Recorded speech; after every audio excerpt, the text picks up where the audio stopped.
கண்ணாடி பற்றி சொல்லியிருந்தேன், எந்த மாதிரி கண்ணாடி வாங்காதுன்ட்டு. இங்கே பாருங்க, நல்லா கவனிங்க.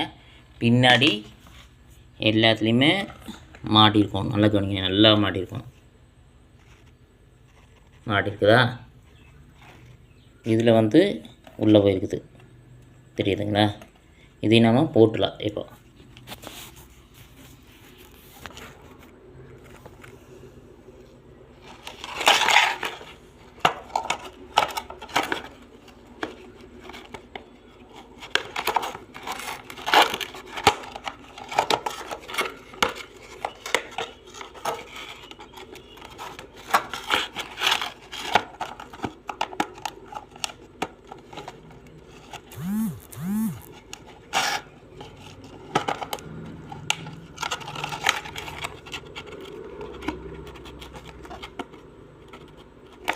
உட்காந்துருக்குங்களா?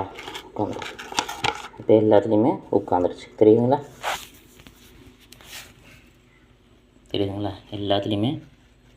எல்லாத்துலேயும் போயிடுச்சா? வருங்க, மேலே தான் இருக்குது. இது மட்டும், இதில் ஒன்று மட்டும் வெளியே வந்துருச்சு. இப்படி தான். ஏன்னா ஏதோ ஒரு வாக்கில் வந்து நம்ம கிட்ட இடிக்கி ஒன்று மட்டும் மாட்டிடுச்சு. இது ஒன்று.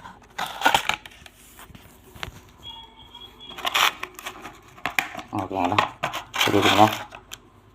பாருங்கள், எல்லாத்துலேயுமே மேலே. சரிங்களா? தெரியுதுங்களா? எல்லாம் மேலே தானே இருக்குது. எல்லாம் ஃபிட்டாகி இருந்தால் ஒன்றும் பிரச்சனையும் இல்லை. காலில் கொட்டாது, காற்றடிச்சா விழுந்தாலும் கண்ணாடியோட விழுந்த பிரச்சனை இல்லை. சரிங்களா? தெரியுதுங்களா? வெளியே வந்ததுமே கரெக்டாக எடுத்து விட்டாச்சு. மேக்ஸிமம் எங்கே வச்சாலும் இப்படி வச்சுக்கோங்க. நான் அடிக்கடி வரும், விலை கம்மியாக வாங்கினா வரும். 50 60 ரேட்டு. இதனோட ரேட்டு 50 60. அதுக்கு மேலே இல்லை. இருக்குது 200 300க்கும் கூட. அது வந்து ட்ரெஸ்ஸிங் ஸ்டேப்பில் வச்சுக்கிறாங்க. இது மேக்ஸிமம் எல்லார் வீட்லேயும் யூஸ் பண்ணுறது. எல்லார் வீட்லேயும் இதை யூஸ் பண்ணிகிட்டு இருக்கிறோம். அதனால் சொல்கிறேன். சரிங்களா? நன்றி.